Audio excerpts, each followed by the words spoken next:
अंडा दे दिया।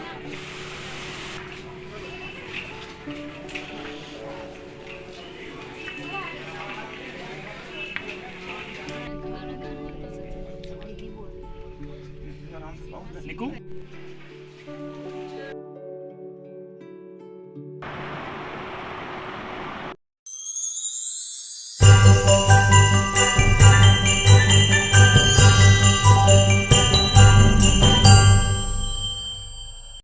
हेलो दोस्तों, कैसे हो आप लोग। आज हमारा किट्टू अपनी चाची, दोनों चाचियों के साथ और मौसी और बुआ के साथ बहुत दूर लंबे सफ़र पर माता वैष्णो देवी के दर्शन के लिए निकल चुका है। और वह वहां पर पहुंचने के बाद स्टेशन पर अपना सारा सामान रखने के लिए माता के दरबार में हाजिरी लगाने के लिए चढ़ाई करने लगा। वो भी अपनी मम्मी और मौसी के और परिवार के सभी सदस्यों के साथ।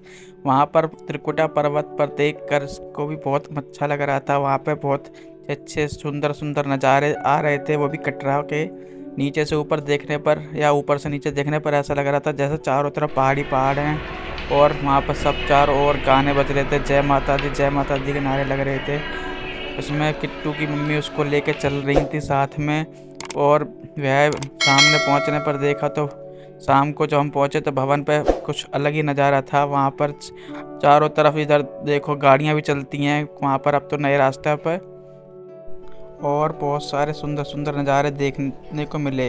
उसके बाद यहाँ पर जहाँ भी खुला हुआ आसमान दिख रहा था, जहाँ पर टीन नहीं थी, वहाँ पर लोग देखकर इधर उधर देख रहे थे। वहाँ पर बहुत सारे बंदर थे जिनको देख रहे थे लोग। और किट्टू अपना पालकी में चल रहा था क्योंकि उसके लिए पालकी कर दी गई थी और वह अपने आराम से लेटकर पालकी में घूम रहा था।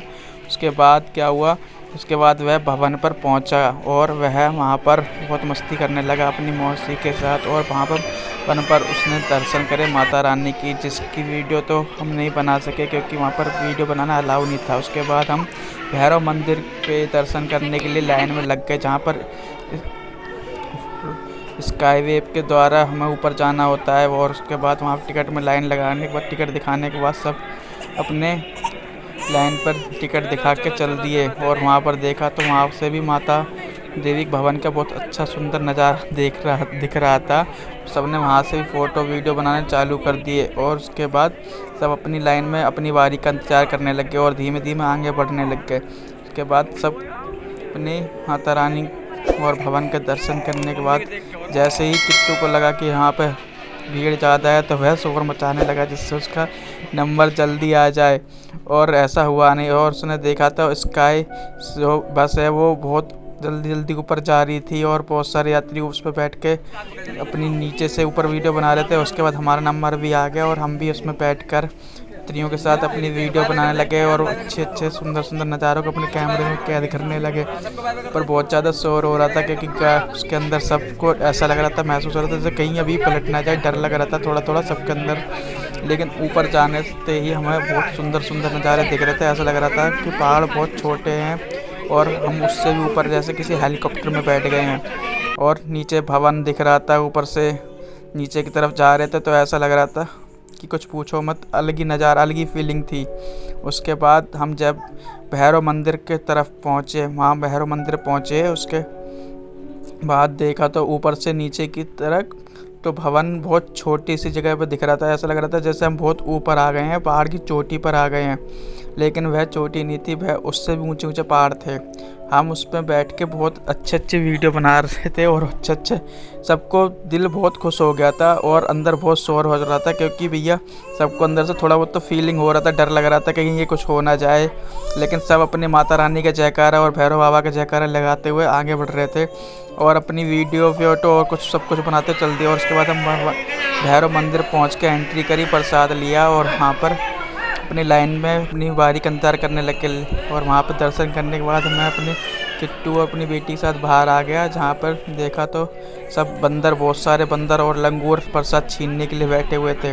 और वहाँ पर थोड़ी सी रास्ता खुला हुआ जगह पर बहुत सारे जो फ़ोटो पॉइंट है वहाँ पर अपनी अपनी फ़ोटो बनवा रहे थे, वीडियो बनवा रहे थे। हमने भी कहा चलो ठीक है, हम भी अपनी वीडियो और फ़ोटो बनवाते हैं।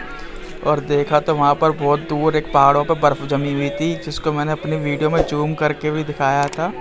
और ऐसा लग रहा था जैसे वह पहाड़ जैसे कश्मीर में या कहीं हिमालय की कई चोटियाँ हैं जिन पर बर्फ़ जमी हुई है, लेकिन हमारे इधर अभी बर्फ़ नहीं पड़ रही थी, अभी थोड़ा धूप वूप निकला हुआ है। इसलिए भवन की तरफ हमने फिर उसके बाद देखा तो भवन के नीचे की तरफ देखा, उसमें बहुत अच्छी वीडियो बन रही थी और भवन बहुत छोटा सी जगह पर दिख रहा था।